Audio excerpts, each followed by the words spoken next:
Hello guys, welcome to my another video. আর আজকে আমি অনেক দিন পর এই ভিডিওটা করছি, কারণ মাঝখানে আমার শরীর একদমই ভালো ছিল না, যার জন্য ভিডিওটা আমি পুরোপুরি কমপ্লিট করতে পারিনি। যাই হোক, আজকে ছিল দিদির রিসেপশন, তো সকাল সকাল সবাই উঠে তারপরে কিন্তু সবাই যে যার মতন একটুখানি ফ্রেশ হয়ে যাচ্ছিলো। আর এদিকে কিন্তু প্যান্ডেলটাকে খুলে নিচ্ছিল। আর তারপরেই আবার আমাদের দুপুরবেলা বেরোনোর কথা দিদির রিসেপশনে।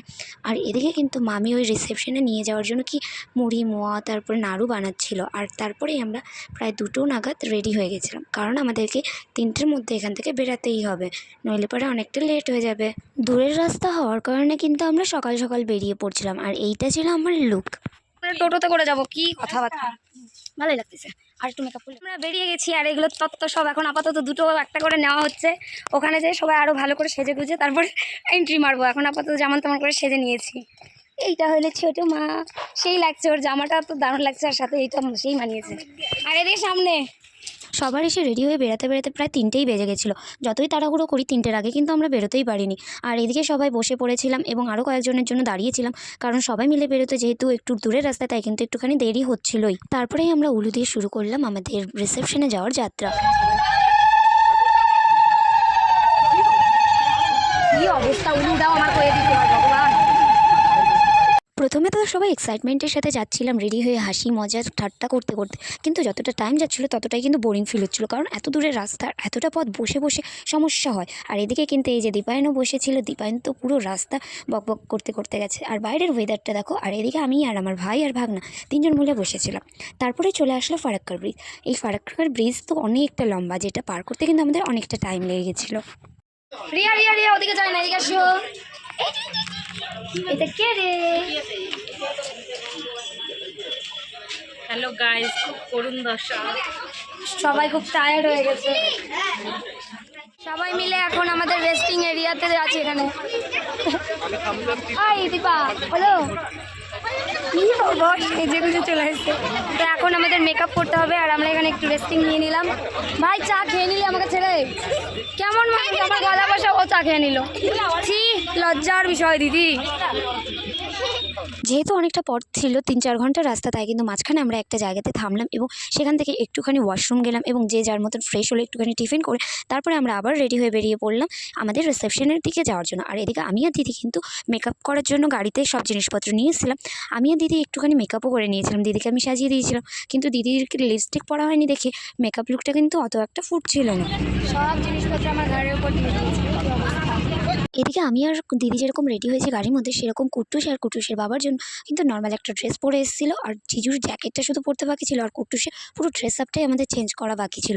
তো সেটাও আমরা করে ওদেরকে রেডি করে বেরিয়ে পড়লাম। তারপরে আমি আর মেজদি একটুখানি নিজেদের জামা কাপড় ঠিক করলাম, চুলটা আঁচড়ালাম এবং পুরোপুরি ফাইনাল লুক নিয়ে তারপরে এই যে বেরিয়ে পড়েছি একদম যাওয়ার জন্য রিসেপশনের দিকে। আমি এদিকে একাই হাঁটছিলাম, আর পিছনে মা দিদিরাও আসছিল।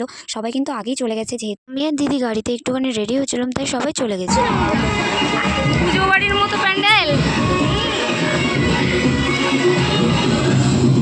তো দিদির রিসেপশনে ঢোকার জন্য প্যান্ডেলটা কেমন হলো তোমাদেরকে দেখালাম। আর এটা টাপুর না টুপুর আমি একটু কনফিউশনে পড়ে যাই, কারণ এরা দুজন জমজ তো, তাই বুঝতে পারি না।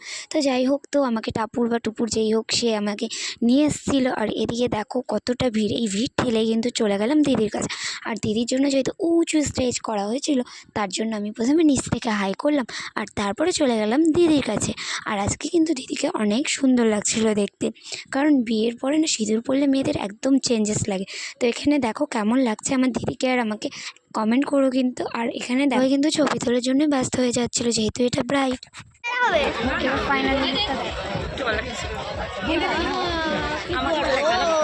আমাকে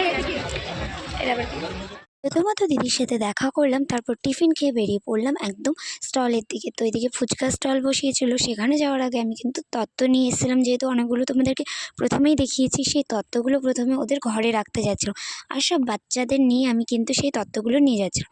আর এখানে আমি তারপরে চলে আসলাম ফুচকা খেতে। আর প্রথমে ফুচকা খেয়েই আমাকে কে যে মনে করছিলো, কেমন যেন একটা ফিল হচ্ছিলো। তো যাই হোক, ফুচকাটা প্রথমে খেয়ে নিলাম, তারপরে কিন্তু চলে গেছিলাম কফি খেতে। আমি তো ওনাকে ডাইরেক্ট বলবো, মাংকি টুপি কই গেল, মালটাকে পাই খালি। তুই আমাকে ছেড়ে ছুড়ে খাস, আমি তোকে নিব না।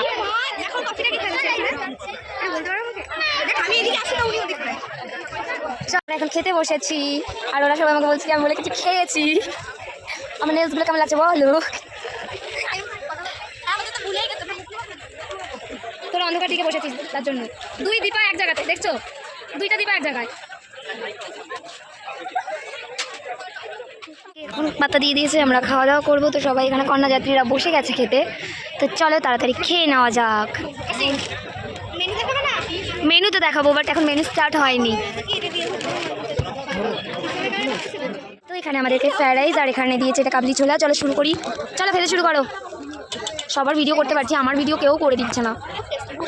যেহেতু আমি সবসময় ভিডিও করছিলাম তাই আমার ভিডিও কিন্তু কমই এসছে, আর আমি সবার ভিডিও করছিলাম, সব মেমোরেবল স্মৃতিগুলো নিচ্ছিলাম, যার জন্য তারপরে আমার খাওয়ার ভিডিওটাই আমি একটুখানি করে নিলাম।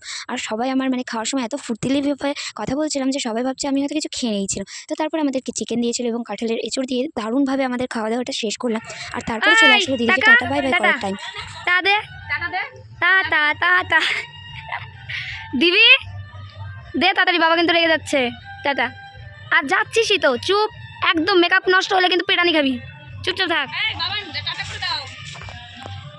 আর তাড়াতাড়ি যাওয়ার কথা বলিস, ঠিক আছে? বাই। চ চ চ, ওরও বেশি মন। দিদিকে টাটা বাই বাই করে আমরা তাড়াতাড়ি করে বেরিয়ে পড়লাম, কারণ যেহেতু আমাদের অনেক দূরের রাস্তা তাই তাড়াতাড়ি করে ফিরতে হবে। তাও আমাদের কিন্তু অনেকটা টাইম লেগে গেছিলো বাড়ি ফিরতে। প্রায় 3:30টার দিকে আমরা পৌঁছাই, আর এখানে পৌঁছে সবাই যে যার মতো নামার জন্য কিন্তু প্রস্তুত হচ্ছিলাম। এখন বাজে রাত্রি 3:30, আর এখন আমরা বাড়ি পৌঁছালাম। চলো। এই পৌঁছানোর পরে রিলেটিভদের যাদের ঘুমানোর ইচ্ছে তাদেরকে এক জায়গায় শিফট করার পরে আমরা কিন্তু কোনো রকমভাবে ঘুমাইনি, সারা রাত গল্পই করলাম বেশি, কারণ আমাদের মনে হচ্ছিলো যে ঘুমিয়ে আর কি করবো, সারা রাত জেগেই থাকি যখন রাত পোহা হয়ে গেছে। চুলের অবস্থা পুরো 12টা বেজে গেছে, আর এখন বাজে 3:45। এখন এসছি আমরা বাড়িতে, সবাই এদিকে ফ্রেশ হয়ে গেছে। এই দেখো কি থেকে কি হয়ে গেছে, ওই মুখটা ভালো করে ক্লিন কর। আর আমাদের মেকআপ আছে, আমাদের মেকআপও ক্লিন করতে হবে। ওই আমার খরগোশকে খাতে দে। সো আজকের মতো এখানে ভিডিওটা শেষ করছি, দেখা হচ্ছে আবার নেক্সট ভিডিওতে। Tata, good night.